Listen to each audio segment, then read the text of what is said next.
لکه د رسول الله صلی الله علیه وسلم یو ځل بچی وفات شو،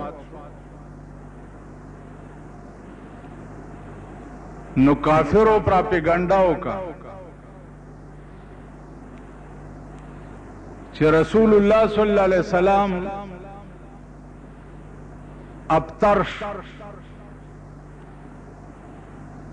ابتر ویلې شي میراث تا،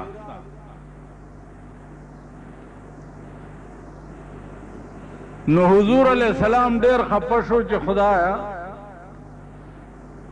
یو زما بچی وفات شو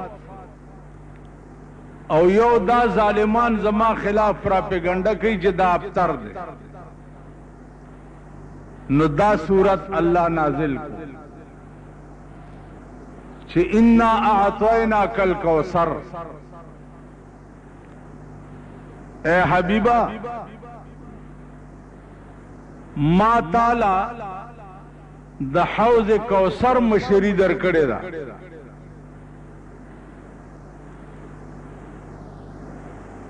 حوض کوثر به د قیامت په ورځ عزیزانو اللہ دے امان راکی دا سے تندبئی چھ خلق با حلاکی گی دا تندینا، نور با دزمکینا یو نیزہ اوچتی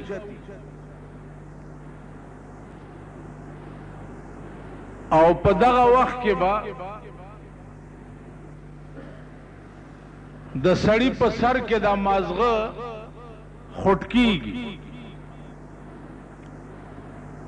د خپل زمک غوخي چې دی دا چې په زمک اګدي نو زمکې پورې به پاتې کیږي،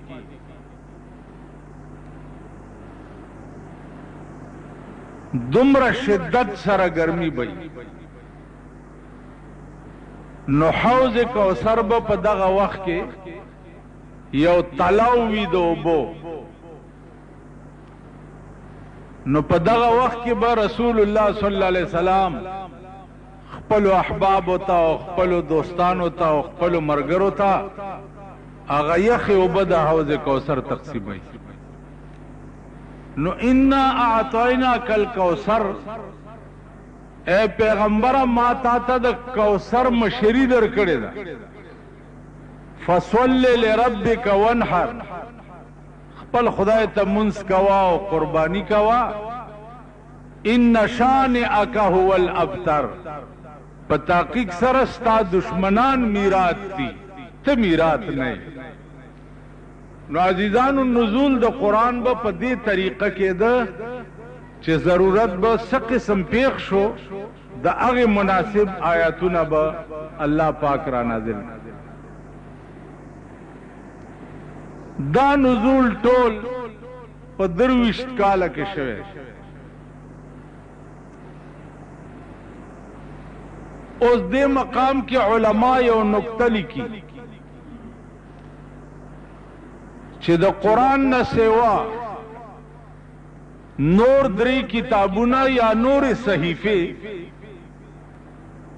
دا خو به مکمل راغی او پیغمبر ته به ورکړی.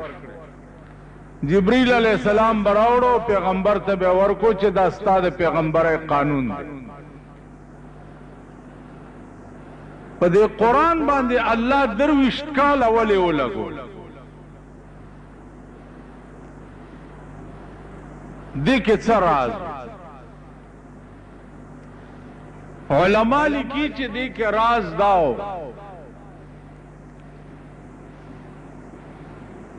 چې نورو کتابونو متعلق د الله اراده او رائے داوا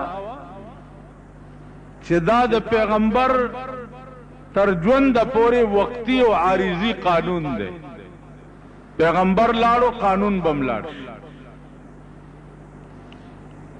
په دې باندې الله 23 کاله دې د پاره ولګول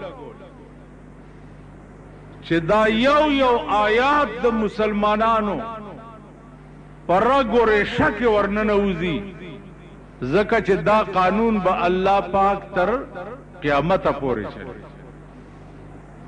تر قیامت به بل قانون نه راځي. نه به بل کتاب راځي او نه به بل پیغمبر راځي. نو د دې وجې نه الله پاک په دې درویش کاله دې د پاره لګولیو لکه د دې داسې مثال دی تا یو ماشوم راوستو استاذ ته چې جی دته قرآن شریف سبق شروع نو استاذ که ورته الحمد نه شروع کی او په یو ورځ کې من الجنة والناس ته ورسي نو دا ماشوم به دا قرآن زده کړي زده به نه که ته په بچي باندې قرآن زده کول غواړې نو اول به په الف ب ت س زده کې بیا به په باندې الف زر ا الف زر ا الف او ا ای او دا زده کې نو چالب بی تیسی پیز دکی آ ای او پیز دکی اغین بعد ببیا الحمد سپارا پدیبم کال لگی الحمد سپارا الف الامزر الحیم امزر حمدال پیدو الحمدو دا با پیز دکی نو چرتا درے کال کے با الگ چے دے قرآن ختم نو کم قرآن باندې د الګ چې درې کاله ولګي نو درې کاله پس هغه قرآن بیا الګ نه هېریږي نه او کته ټول قرآن په یو ورځ کې ورته تیر کړي نو هغه ته به یو ټکی هم نه یاد نو قرآن باندې درویش کاله لګېدو کې د الله پاک راز داو چې دا یو آیات او یو سورت راځي چې دا د مسلمانانو پر غورې شک نه نوځي چې بیا تی وځي نه هغه کلام د مسلمانان پر غورې شک داسې نه نوته چې تر قیامت پورې تاسو وګورئ د قرآن د زور او د زیر او د پیغ د معنا او د تفسیر داسې خدمت شوی دی چې تر قیامت پورې څوک پکې د یو زور زیر رد و بدل نشي کولی محفوظ په کم رنگ چې د اسمان نه راغلی دی په همغه رنگ باندې محفوظ نو عزیزانو عرض میں داو چې موجوده ترتیب زمونږ او ستاسو په مخ کې چې دی دا د قرآن کریم هغه ترتیب دی چې کوم ترتیب سره دی په لوح محفوظ باندې لیکلی شوی اوس قرآن د مسلمان د ژوند قانون دی غرض یې څه دی دا کتاب الله را لېږلی څه دپاره دی غرض دا چې دا کتاب ستاسو د ژوند قانون دی دا وګورئ دا پڑھاو کوي دې کې چې څه لیکلي دي او څه حکم درته شوی دی دغسې به کوئ او که داسې نه کول نو بیا د جهنم لارم پکې ښودلې ده چې دا د څه ویلي چې داسې کوئ خو ډېره ښه ده دا د جنت لار ده هغه هم ښودلې ده او که دغسې نه کول نو بیا د جهنم لارم ښودلې ده چې بیا به په دې لار نن وګورئ عزیزانو په ملک قرآن چې څه ویلي نن ستا ټول ملک په هغه لار روان نه دی چې څه ته ویلي ستا ملک نن د جهنم په لار روان قرآن صفا ویلی دی صفا خبر چې الزانیة والزانی فاجلدوا كل واحد منهما 100 جلدة زناکار سړی او زناکار ښځه 100 درې ووه.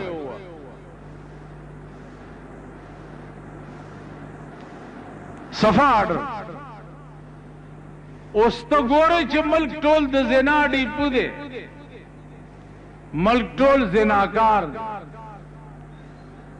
دې حکم د خدای ته ستا د ملک قانون نږدې نه راځي.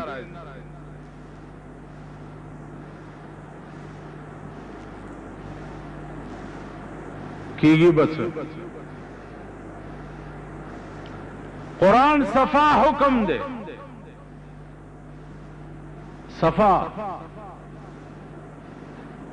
چې السارق والسارقة فاقطعوا أيديهما.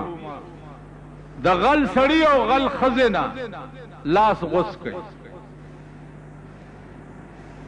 اوستا ملک وای چې په دې زمانہ کې د غل نه لاس غوڅول دا ظلم دی.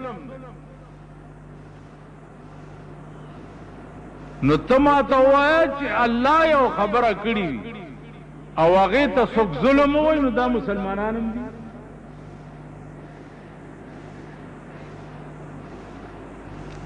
ها تاسو دا پښتانه مبارک راشئ. پښتانه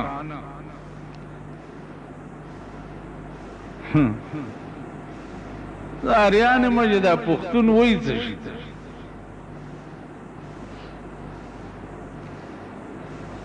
بل ورځ په نشترحال کې د چین ډمې ګډې دي. نو غاټ غاټ پښتانه ورته ناست، غاټ او چې بار روزي نو د اوس قوم ته وای زمونږ پښتنو ورونو. نو دا بے غیرت قوم یا پجامو کې نه ځایږي چې خان راته وایي چې زما پښتنو ورونو، زم پښتون یم. پښتانه سړی څه کوي چې ښځې هم ورته ناستې وي. د پردي ملک ډمان راغلی دي، سړی څه کوي چې هغه سړو ځان سره خپلې ښځې بوتلي هم ورته ناستې.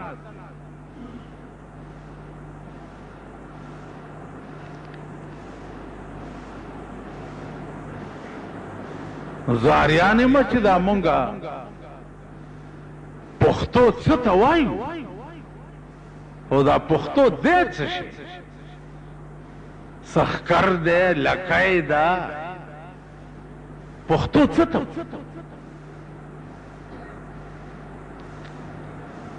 زما عزیزانو مونږ هغه وخت کې هم پښتانه یو چې سره د ښځې د شپې په 1 بجه د سلیمانه کور ته را روان یو. هغه وخت کې هم پښتانه یو.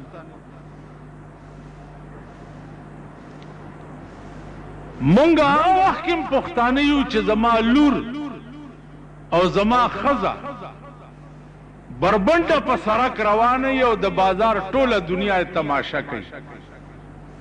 نو مونږ هغه وخت کې هم پښتانه.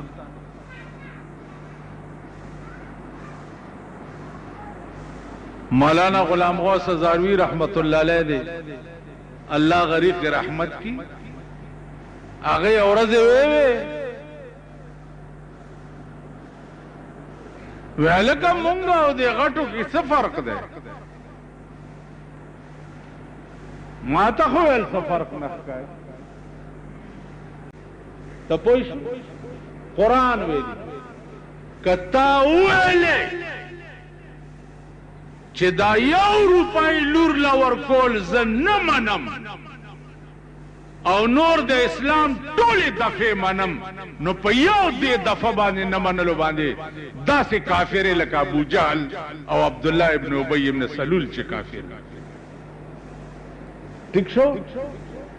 ته پوه شو په قرآن ویلی دی حجم منم، زکاتم منم، روجم منم، فلانم منم، فلانم منم، یو حق نه منم. لور له حق ورکول یا ښځې له حق ورکول یو نه منم. نو قرآن ویلی دی چې افتؤمنون ببعض الكتاب وتکفرون ببعض. په قرآن کې په څه دفعو باندې ایمان راوړې او په څه نه راوړې، نو چې په څه د ایمان وي او په څه د نه، نو باقي به هم درو غورځولی شي او د کافرو په حساب کې بشمار. نو دا ټکی د خلکو 14 غلط دی چې پرېږده څه خو به وشي که نه. نه